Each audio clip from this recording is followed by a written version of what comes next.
The night air was thick with laughter, music, and the intoxicating aroma of Cajun spices wafting from open-air restaurants.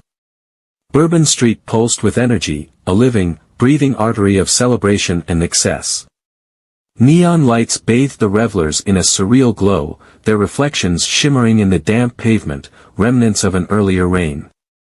A brass band played feverishly at a street corner, the trombone player swaying with the rhythm, sweat gleaming under the artificial lights. Tourists clutched colorful drinks in plastic cups, their conversations animated and voices raised over the melodic chaos. A street performer in a bejeweled mask twirled flaming batons, the flickering light casting eerie shadows against the brick facades of the French Quarter. At the heart of it all, a young couple embraced in the center of the street, caught in the throes of a New Year's Eve kiss, oblivious to the shifting tide of destiny about to crash down upon them. Midnight was approaching, and the crowd was electric with anticipation. Then, amidst the revelry, a pickup truck crashed from the crowd, a man clad in dark clothing, his gaze scanning the revelers with unsettling precision. His expression remained unreadable, his posture rigid, his grip tightening around the duffel bag slung over his shoulder. Unbeknownst to the revelers, the countdown to destruction had already begun.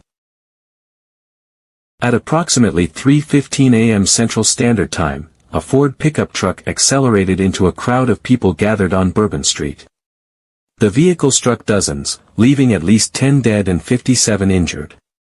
The suspect, 42-year-old Shamsuddin Jabbar, exited the vehicle and opened fire.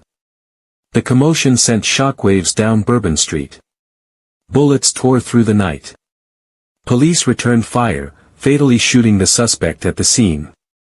2 officers were wounded in the exchange and transported to a local hospital. New Orleans' heartbeat faltered. Bourbon Street drowned in carnage. As sirens wailed in the distance, another attack unfolded hundreds of miles away. Las Vegas. Trump International Hotel. One man had been waiting. People suspect he had monitored the news from a sleek, high-rise suite, his face illuminated by multiple screens broadcasting the horror in New Orleans. He smirked. The first act of their symphony had played out beautifully. He stood, his reflection in the panoramic window showing the silhouette of a man with nothing left to lose. With calculated movements, he donned a security guard uniform. His plan required precision, and precision was his specialty. The hotel's casino floor buzzed with life, oblivious to the storm about to descend upon them. Dealers flipped cards, dice tumbled, and slot machines chimed in artificial joy. Tourists moved in clusters, clutching oversized cocktails and plastic loyalty cards. At precisely 12:15 a.m., an explosion was heard outside of the Trump International Hotel, shaking the Las Vegas Strip to its core. The FBI quickly took over as the lead investigative agency.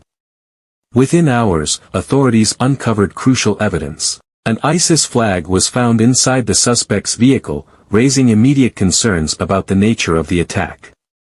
Inside the truck, officers found multiple firearms and a suspected improvised explosive device, IED.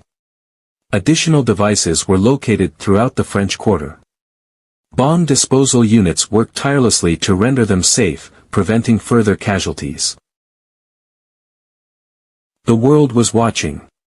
News networks broadcast the twin tragedies in real time, headlines flashing in urgent red banners. Social media erupted in hysteria, videos of the attacks spreading like wildfire. The country reeled, its collective heart clenched in fear and disbelief. In Washington, government officials scrambled to assess the situation. Meetings were convened at the highest levels, intelligence agencies pulling data from every available source. The FBI, NSA, and Homeland Security mobilized within hours, piecing together the identities of the perpetrators, their motives, and, most importantly, whether more attacks were imminent. They were beginning to suspect what they feared the most: the attackers had help. A network. And they weren't finished yet. The Bourbon Street Massacre and the Trump Hotel explosion sent shockwaves across the nation. In an instant, celebrations turned into nightmares, and the country was left reeling from the horror. As investigators pieced together the events, communities mourned the lives lost and demanded answers. The weight of grief hung over the streets like a suffocating fog, leaving survivors and witnesses struggling to make sense of the unimaginable violence. In New Orleans, a city accustomed to resilience, candlelight vigils illuminated Bourbon Street, flickering against the backdrop of shuttered bars and jazz clubs that once pulsed with life. Families grieved, their cries blending with the somber melodies played by street musicians paying tribute to the fallen. Survivors, their faces marked with the shadows of trauma, recounted their experiences, moments of laughter and celebration shattered by gunfire and chaos. Officials pledged justice, vowing to hold accountable the perpetrators of the crime. Both incidents ignited national debates on multiple fronts. Experts warned that these incidents marked a dangerous shift in the nature of domestic terrorism. Traditional counterterrorism methods, which focused on dismantling large, structured groups, were no longer sufficient. The rise of decentralized radicalization demanded a more nuanced approach, one that incorporated psychological intervention, internet monitoring, and education campaigns to counter misinformation before it took root. As the dust settled, the nation sought to make sense of what had happened. The attacks served as a grim reminder that domestic terrorism was an ever-present threat, unpredictable and evolving. Law enforcement agencies reassessed security protocols, scrutinizing gaps in their intelligence efforts. Social media platforms, long criticized for allowing extremist content to flourish, pledged to intensify efforts to monitor and remove radical discussions. For many, the trauma extended beyond personal loss.